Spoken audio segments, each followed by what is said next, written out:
Պարոն Մելիբեկյան, նախ հետաքրքիր կլիներ, իհարկե ձեզ հաճելի չի, ես նաև ձեր դեմքի արտահայտությունից եմ հասկանում, որ տհաճություն եք ապրում, երբ ձեր հրաժարականի մասին են խոսում, դուք հանրային դեմք եք եւ դրան էլ պիտի պատրաստ եք, համենայն դեպս բավականին զուսպ են իմ գործընկերները, այնպես չեն արտահայտվում, ինչպես ձեր մասին արտահայտվում են ձեզ ճանաչողները, օրինակ ՖԱՖ-ի անդամները, նրանք ովքեր ձեզ հետ համագործակցել են ժամանակին որպես լրագրող, այսքան ֆուտբոլի հետ կապ ունեցող մարդիկ շատ ավելի կոշտ գնահատականներով են ձեր մասին խոսում եւ որ փաստարկում են հրաժարականի պահանջը, սա ուղղակի հենց այնպես ռեպլիկ։ Հիմա հարցս, հետաքրքիր կլիներ իմանալ, թե ձեր պարտության այդ սահմանը իսկապես 9-1-ն է, թե ոչ, հաշիվը։ Ձեր պարտությունն ընդունելու այդ սահմանագիծը 9-1 հաշիվն է, թե ոչ։ Երկրորդը, հաշվի առնելով, որ մենք լրագրող ենք եւ ձեզ մոտ գալուց առաջ բնականաբար հետաքրքրված մարդիկ մեզ կարող էին հարցեր ուղղել, ես այդ հարցերը ուղղեմ հիմա ձեզ, ուրեմն դուք քիչ առաջ ձեր խոսքում նշեցիք, որ ակադեմիան, որը վաղ շաբաթում կառուցվել էր եւ հանձնվեց շահագործման 17 թվականին, դա հանձնել եք ՆՕԱ-ին։ Ինչ հիմքերով եք հանձնել, դա որպես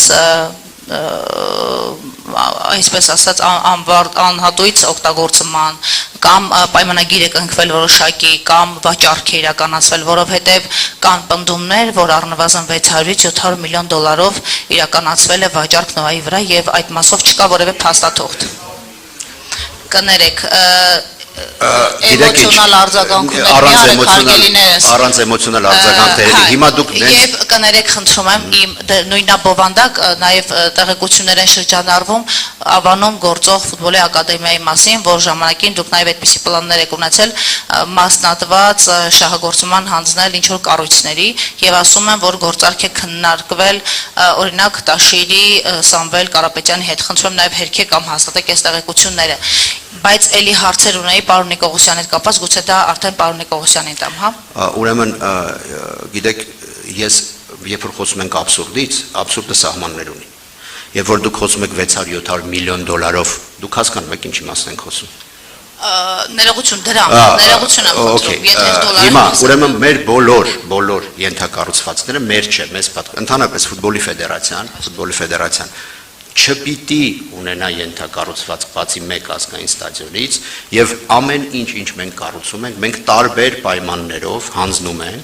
տարբեր պայմաններով հանձնում ենք ակումբներին։ Դա անում ենք միայն մի պատճառով, թե վարձակալությամբ, թե անհայտուց օգտագործմամբ, թե այդ գումարը, որը ծախսել ենք դրա դիմաց տալով։ Ուրեմն բոլորը մենք հանձնում ենք տարբեր պայմաններով, դա մեկ։ Եվ դեմ չենք լինի, եթե մենք մեր ակադեմիան, որտեղ Հայաստանի ֆուտբոլի ֆեդերացիան իմ խորին համոզմամբ չպիտի ունենա ակադեմիա, որտեղ մանկապատանեկան ֆուտբոլի զարգացման համար պրակտիկ դաշտում պետք է պատասխանատու լինեն միայն ակումբները։ Հայաստանի ֆուտբոլի ֆեդերացիան կարող է ռազմավարություն տալ իրենց, աջակցել, կրթական ծրագրեր անել, բայց Հայաստանի ֆուտբոլի ֆեդերացիան ոչ մի կետում չպետք է ունենա ակադեմիա։ Եվ այո, մենք քննարկել ենք տարբեր, իդեպ 19 թվականից նաև նախորդ նախագահ Արտուր Վանեցյանը իմ ներկայությամբ քննարկել է Արտուր Սողոմոնյանի հետ ակադեմիան ինչ պայմաններով տարբեր վաճառքի, անհատույց օգտագործման որևէ պայմանով հանձնելու, որպեսզի ակումբը ունենա իր տեղը եւ որպեսզի ակումբը զբաղվի մանկապատանեկան ֆուտբոլով։ Ուրեմն որքան մենք այսօր պատրաստ ենք բոլոր ենթակառուցվածքները, որ դեռևս այսօր տնօրեն, չնայած մեծ հաջողությամբ Արմավիրը, Էջմիածինը, Աբովյանը մենք հանձնել ենք արդեն, պատրաստ ենք բոլոր ենթակառուցվածքները յուրաքանչյուր որևէ պայմանով տալ ակումբներին, որպեսզի ակումբները զարգացնեն իրենց ֆուտբոլը։ Եթե կարելի է իմ հարցին հստակություն էլի մտցնենք, այսինքն մենք այդ հարցը եկեք շատ պայմանը եւ փաստաթուղթ կարող եք հրապարակել թե ոչ, որտեղ կարծես թե ես չգտա,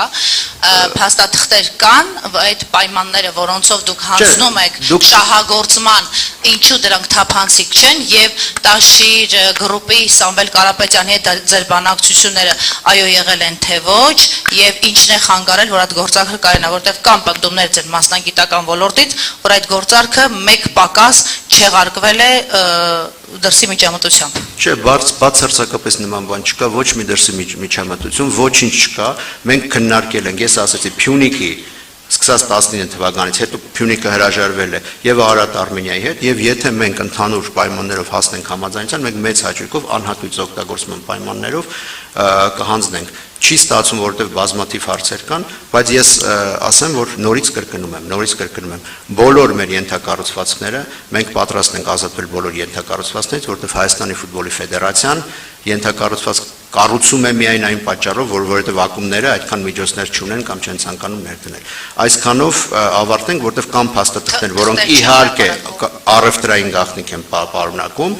անհատույց օգտագործման պայմաններից եւ այլն, բայց կոնկրետ Նոայի դեպքում դրանք Պարոն Ազարյան, Նոայի դեպքում նախ ամենակարևոր բանը, որ ուզում եմ նշել, ֆինանսական փոխհատուցում։ ես հիմա ձեզ կպատասխանեմ։ Ամենակարևոր բանը, որ ուզում եմ նշել, Հայաստանի ֆուտբոլի ֆեդերացիան հանդիսանում է հասարակական կազմակերպություն եւ իր գործունեությունը ծավալում է հասարակական կազմակերպությունների մասին Հայաստանի Հանրապետության օրենքի յուրաքանչյուր տարին համապատասխան։ Դա վերաբերում է թե անհրաժեշտ եւ պահանջող փաստաթղթերի հրապարակմանը, թե թափանցիկության մակարդակին, ասեմ ավելին, մի բան էլ ավելի թափանցիկ են, քան օրենսդրությունը պահանջում է։ Դժվար գտնեք Հայաստանում մեկ այլ սպորտային կառույց, որը օրինակ իր ժողովները հերթական, չեմ խոսում ընտրական ժողովների մասին, ուղիղ հեռարձակման ցուցադրում է եւ ամբողջ ընթացակարգը հրապարակային 2 ամսվա կտրվածքով անում է։ Ես գալիս եմ ձեր հարցին։ Հիմա ինչ վերաբերում է պայմանագրերին, բոլոր այն գործարքները, որոնք Հայաստանի ֆուտբոլի ֆեդերացիան կնքել է ակումբների հետ, գույքի այս կամ այն ձևով տրամադրման, այդ բոլոր փաստաթղթերը կատարվել են նոտարական ձևակերպումներով, գրանցված են Հայաստանի Հանրապետության կադաստրային կոմիտեում, շատ հանգիստ կարող եք հարցում կատարել, ձեր հուզող բոլոր հարցերի պատասխանները ստանալ, ավելին ասեմ, որպեսզի այսօր ինչ-որ թվերի հրապարակումներ բաներ չանենք, Նոայի հետ կապված, նաև մինչ այդ անհատույց վարձակալություն տրվում, թե ինչ ֆորմատով է տրվում, կախված է նաև ակումբի սեփականատիրոջից իր հետ բանակցությունից եւ իր ցանկությունից։ Ու այդ ամբողջը շատ լավ հրապարակված է բաց ձևով Հայաստանի ֆուտբոլ ֆեդերացիայի ֆինանսական հաշվետվություններում 2023 թվականի ֆինանսական հաշվետվությունը, որ բացեք, ամեն դեպս վաճառքի դուք անընդհատ չեք ուղիղ ասում խնդրում եմ բացեք ֆինանսական հաշվետվությունը, խնդրում եմ բացեք ֆինանսական հաշվետվությունը, ամեն ինչ կտենակ, վաճառք չի, X գումարը ծախսվել է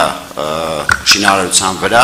հաշվարկվել է ամորտիզացիան, մնացած արժեքի փոխհատուցումը իրականացվել սեփականատիրոջ ցանկությամբ։ Իսկ այդ գումարը մուտք է արվել եւ վճարվել է եւ եթե չեմ սխալվում վճարվել է մեծ հարկ։ Եվ դրանից վճարվել է հարկ։ Դրա համար եմ ասում ֆինանսական հաշվետվություն։ Կներեք, մի հարց է, դուք կարծեմ ասացիք, որ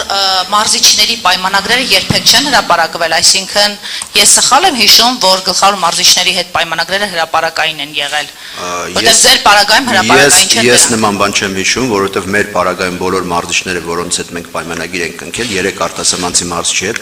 իրենց գործակալներ եւ իրենք պահանջում են կոնֆիդենցիալության եւ ես չեմ հիշում, կա պայմանագիր, որ ես չեմ հիշում։ 2007 թվականից այն տարին է, երբ ես ֆեդերացիայում աշխատում եմ, 2007 թվականից որևէ մարզչի պայմանագիր եւ պայմանագրում նշված աշխատավարձ հրապարակային չի եղել, չի հրապարակվել։ Հրապարակվել են աշխատավարձերը տարեկան ֆինանսական հաշվետվությունում, եթե դուք բացեք ֆինանսական հաշվետվությունը նայեք, բոլոր ուղղվածություններով ծախսերը կա։ Մեծ մաթեմատիկական գիտելիք պետք չունենալ աշխատավարձը հասկանալու համար, անկեղծ եմ ասում։